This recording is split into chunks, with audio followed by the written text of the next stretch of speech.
One miracle after another. The Pavel Goya story. Chapter 8. Do you know the general? When the corn harvest finished, Pavel's platoon packed up to return to the garrison. Returning to the base definitely had its advantages. Camping in the mountains for the weekend with a group of friends was one thing, but a whole month in makeshift barracks was another.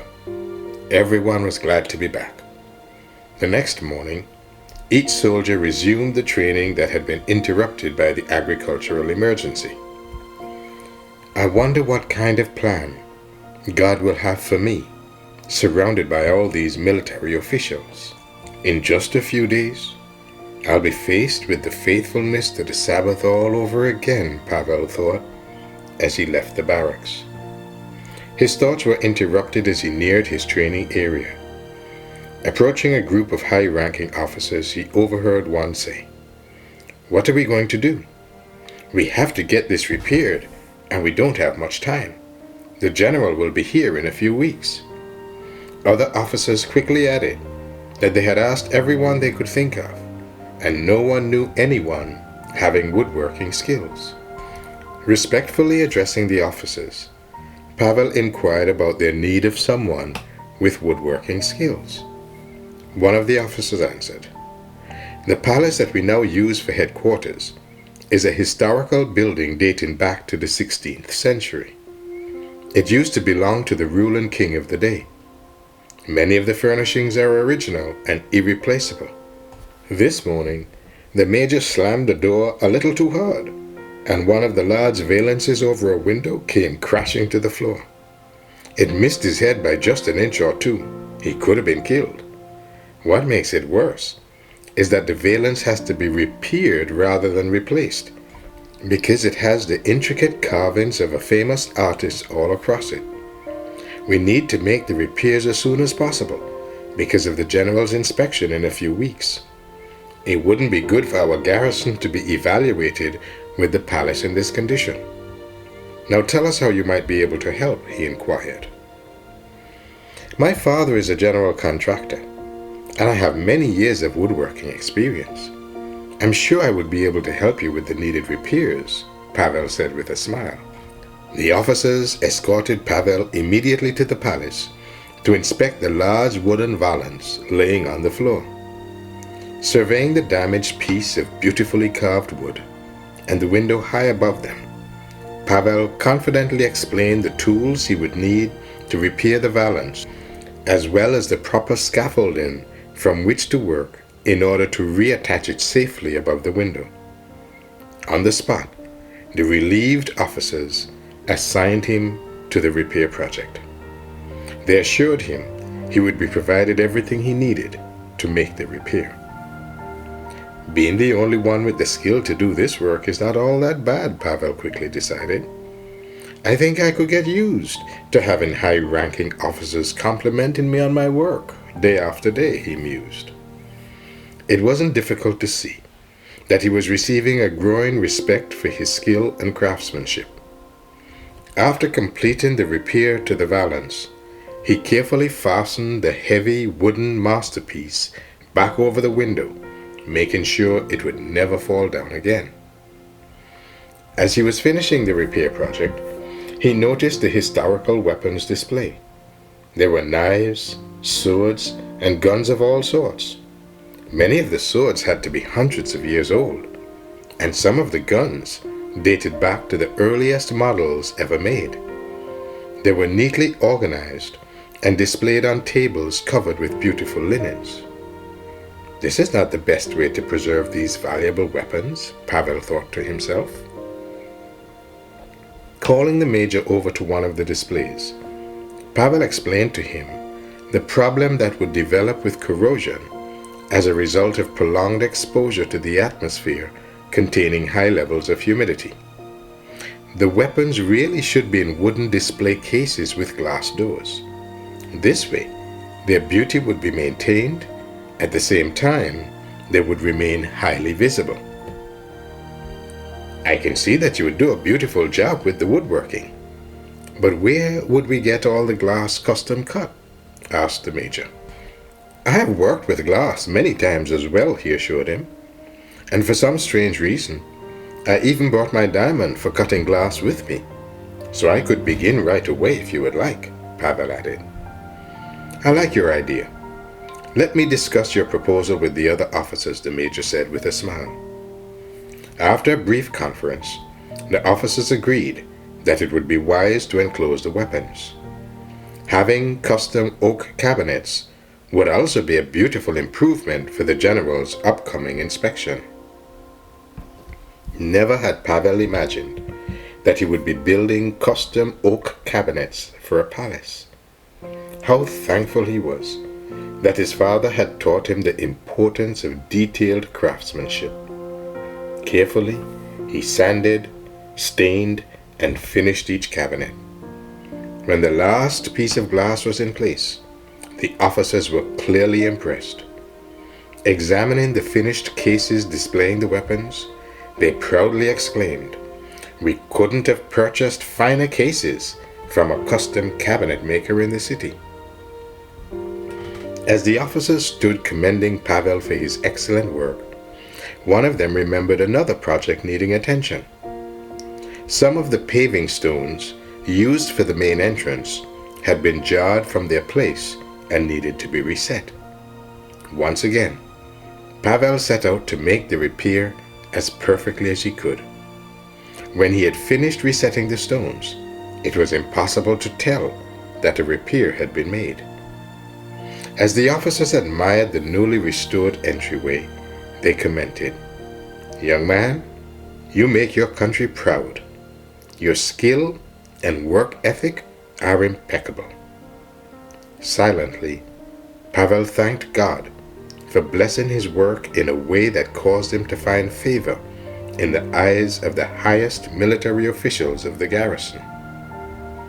Looking first at Pavel, then to the others, one of the commanding officers said with a smile, "I think we are looking at the solution to another one of our problems, gentlemen. You are all well aware of the problem we have been having with stealing in the stockroom. We haven't been able to find an honest man to run the place. Without a doubt, we are looking at a young man who has proved he has integrity, and I believe he will prove to be honest as well. Goya, we would like you to be in charge of our stockroom." Pavel smiled as he assured the officers that he could be trusted. He knew God was working another miracle for him.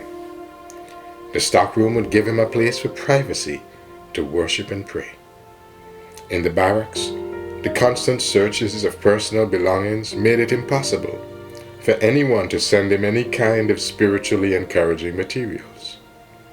With the key to the stockroom, he would be the one in charge, and he had his own little sanctuary right in the middle of the base. Faithful to his charge, he kept the military inventory perfectly. Not one item was ever missing. The stockroom's organization and neatness also made a favorable impression.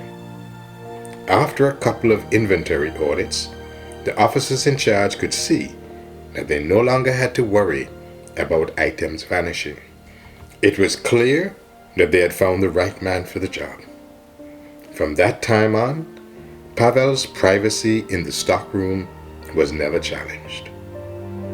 Dana began to include Bible promises and inspirational quotations in her letters for him to save. Without a Bible or inspirational books, Dana's letters were like a living stream from heaven to his soul. For a few weeks, everything went so smoothly that Pavel scarcely felt like a soldier in the army.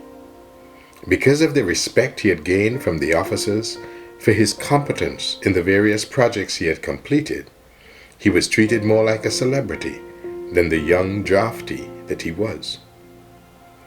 But in a moment, his peaceful world was turned upside down. The leading lieutenant of instruction for the garrison scheduled a training event for the coming Saturday that was to include every soldier, with no exceptions for any reason. As Pavel read the posted memo, he knew his faith and loyalty to God would be severely tested once again. All week he prayed for strength to stand firm for God. Once again he thought of the courage it had taken for the 3 Hebrews to stand tall for their faith before a blazing fiery furnace. Lord, please give me the courage to honor you just as these young men did so long ago. Help me to stand just as tall for you once again, Pavel prayed as he contemplated the challenge before him.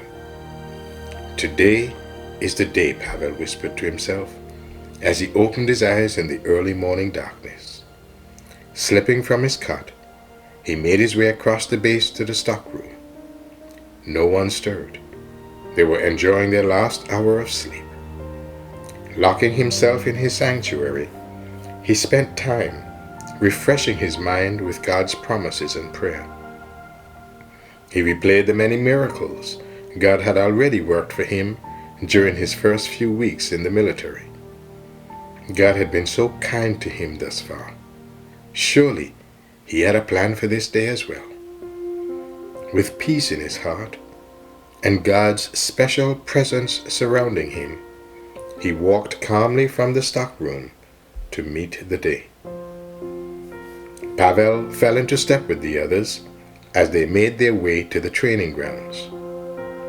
Falling into formation, the young soldiers found themselves looking into the eyes of one of the hardest-looking commanding officers they had ever encountered. He had come to let them know who was in charge. Calling the soldiers to attention, he wasted no time with formalities or small talk. He had only one item of significance on his agenda. It was Pavel.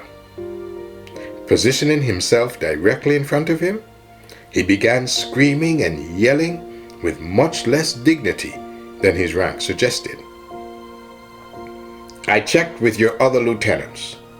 Each of them admitted you have not worked a single Saturday since your arrival at this garrison. Goya, you're either going to work or go to prison. I will make sure of it if it's the last thing I do. Making you work Saturday is going to be the goal of my life. I'm going to make an example of you that will soon not be forgotten. And as you rot in prison, I will be promoted to major. The lieutenant screamed like a madman. The officer's demeanor continued to deteriorate with each determined threat. His whole body began to convulse as he stamped his feet up and down. The young soldiers looked on with wide eyes at the officer as he continued his tirade. I am presently an informer for the Secret Service Police. I intend to make you the object of my next promotion. I plan to work for national security, and I'm not about to let you stand in my way. You've made a mockery of this country and the military for the last time. Goya, one step forward, the officer screamed shrilly in tones that made him nearly unintelligible. Pavel obeyed, taking one step in front of the other soldiers. Now dig a foxhole, the determined lieutenant ordered. Sir, please understand that my conscience will not allow me to work on Saturday. I obeyed your orders to come to the training site with the other soldiers, but I'm not going to participate today. Today belongs to God, and I'm not going to do it, Pavel replied unflinchingly. You say, in the presence of all these soldiers as witnesses, that you're not going to obey my orders? The lieutenant screamed with bulging eyes, which appeared as that they would burst at any moment. What I'm saying is that it's Saturday, and I'm not going to dig a hole, and that I'm not going to participate in training, Pavel replied, standing his ground. Disobeying my direct command in peacetime means 7 to 14 years in prison, and during war, it is 14 years to execution on the spot. Do you still refuse to obey me in front of all these soldiers?" the lieutenant screamed in unimaginable rage. "Sir, you can make that happen if you choose. But it's Saturday, and my conscience will not allow me to work," Pavel calmly stated. The lieutenant lost all semblance of sanity. He began to foam at the mouth as he shouted, ranted, and raved while leaping wildly into the air. Every soldier stood motionless as he observed the officer's display of rage and insanity. Leaving the soldiers to themselves, the lieutenant stomped to the palace headquarters, more like a spewing volcano than a dignified officer. In a state of shock and afraid to move, the soldiers stood motionless for some time, unsure of what they were expected to do. After a few moments, they fell out of formation and began to walk back to the barracks to await further orders. Without anyone daring to walk next to the object of the morning's rage, Pavel made his way to the stockroom. Locking himself in the solace of a sanctuary, he prayed as the officers convened an emergency session to decide his fate. The timing for Pavel's hearing couldn't have been worse, with the general's arrival just moments before the meeting began. Officers could be observed leaving their posts in every part of the garrison to participate in the hearing. The session began with the lieutenant's dramatic reenactment of the morning showdown between him and the defiant young soldier. At the end of his graphic portrayal, he insisted that the lengthiest prison sentence possible be immediately imposed. With the general present, the presiding officer deferred his position as officiator. Now, one of the highest military officials of the nation sat in the seat of judgment. What chance would any young soldier stand against these odds? His doom appeared to be inevitable. After listening to the charges and a brief discussion, the general requested further details concerning the soldier in question. "Is he a religious person?" he asked. "Yes, he's an Adventist," one of the officers replied. "Is he preaching or passing out religious propaganda to the other men?" "No, but his example has the same effect." "Does he drink or get into fights with other men?" "No, he doesn't drink and never has had any problems with any of the other soldiers." "Does he come back from his passes to the city on time?" "He's always on time and usually returns a little early," another officer replied. "Then what is he doing that is so intolerable?" demanded the general. "He refuses to work Saturdays," the lieutenant emphatically accused. "I have heard all of that, but what else has he done? I would like to know more about who he is before deciding his case," the general continued. "Do you see all these display cases in the Palace Museum? He designed and built all of them. He also repaired the valance above the window above you when it fell to the floor a few weeks ago.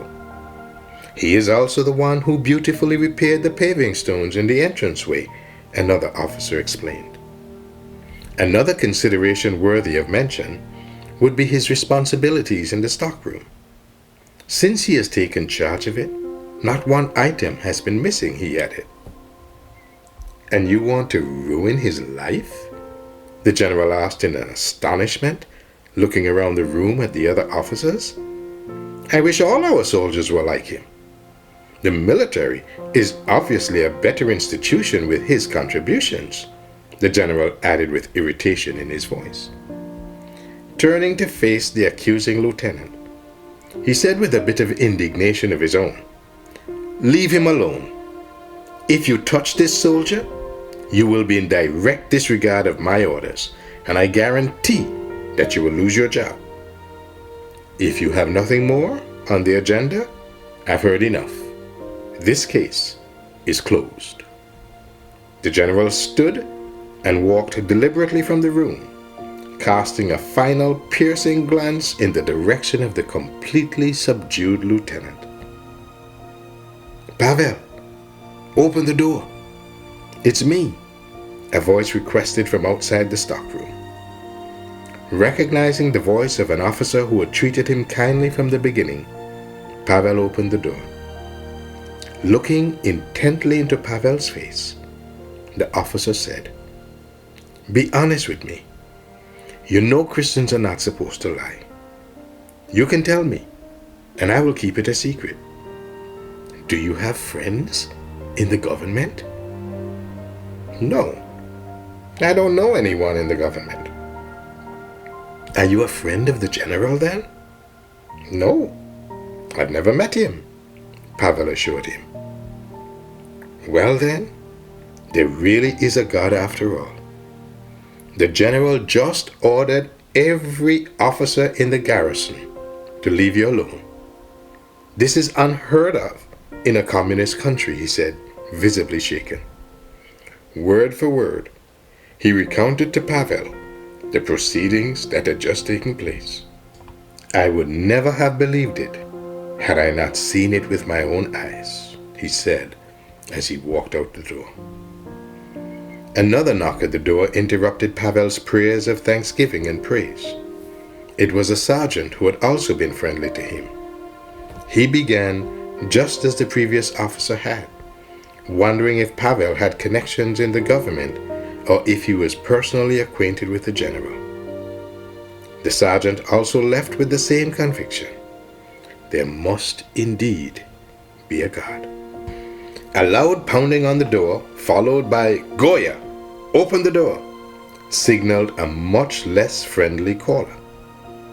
Pavel recognized the voice of the maddened lieutenant. Before the door was completely open, the lieutenant screamed a final threat: "If it's the last thing I do, I'm going to get you. I'll find something against you before your time is up here. You can count on it." With angry eyes flashing with fire, he stormed away, muttering to himself. From that moment on, every officer on the base knew who Pavel was. They went out of their way to make sure they treated him in a way that would please the general. Perhaps a good word from Pavel would net them a promotion. With a smile, his commanding officers told him he was free to go to the city every Saturday, but to make sure he wore civilian clothes to avoid any possible controversy. He was also given a free officer's pass for the train, enabling him to go home for a visit any weekend he desired. The issued pass came also with the hopes he would call the general to let him know how well they had treated his personal friend. Pavel couldn't help smiling at the providence of God. The other soldiers only received 3 passes for home leave for the entire 9 months, and they had to pay the train fare. Pavel's reputation as a craftsman netted him many other privileges as well. For his remaining time in the army, the officers enlisted his services for needed repairs at their homes off base. He came and went through the gate so frequently that the guards didn't even ask for his ID, simply waving him through. The fact that God was Pavel's defender was known to all. This general knowledge proved to be very beneficial. Every other soldier in the barracks had repeatedly suffered the theft of personal belongings and special food items sent from home. Because of the fear of retribution from Pavel's God, his things were never touched. It was simply not worth the risk. It was much safer to steal from those without a God. Truly, his 9 months in the army were blessed in unimaginable ways. He won the favor of nearly all. Even the madman lieutenant softened over time. Pavel enjoyed freedoms and privileges that were off limits to even some of the officers. God provided him with his own personal sanctuary. By the time he was ready to return home, his stockroom library housed a considerable volume of spiritual materials sent from Dana. With only a few days of the required service time left, everyone was anxiously counting down the days. Taking the opportunity to go to town for one last phone call, he jumped on the bus, bound for the city. Slipping his hand into his pocket, Pavel felt for the token that had repeatedly strengthened his faith. Just holding it between his fingers was reassuring. Clasping the tiny coin, he closed his eyes and began to pray. Father, I want to thank you so much for caring even about the little things. You have been so good to me. You have blessed me in ways I could never have imagined. I know more than ever how much you care about me. You have worked miracle after miracle for me. But right now, I want you to know that this tiny coin doesn't feel small at all. It feels like one of your biggest blessings to me while I've been here in the army. Help me never to forget your loving kindness. Long ago, you promised me that if I would put you first, you would take care of me. Now I want to thank you with all my heart for the way you have honored your promise to me. For several minutes, as the bus bumped along, Pavel silently prayed while clasping the coin at the bottom of his pocket. His silent time of praise and thanksgiving came to an end as the bus screeched to a stop at its destination. Stepping from the bus, he began his familiar walk to the public phone booths just outside the post office. Taking a little coin from his pocket, he looked at it and smiled.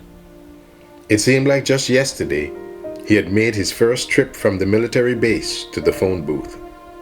The feelings of overwhelming loneliness and his need to hear the voice of encouragement from someone else who believed in God all came back to him.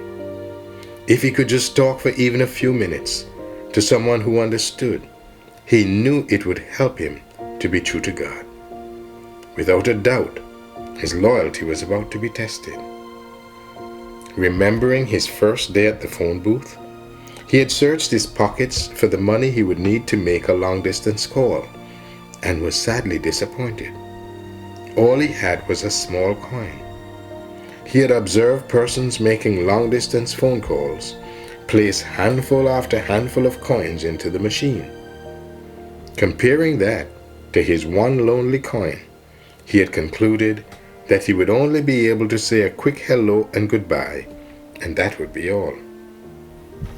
His smile broadened as he remembered holding his little coin out before God. Looking heavenward, he had prayed earnestly that God would make the tiny token last long enough to strengthen him as he faced conflicts with working on the Sabbath.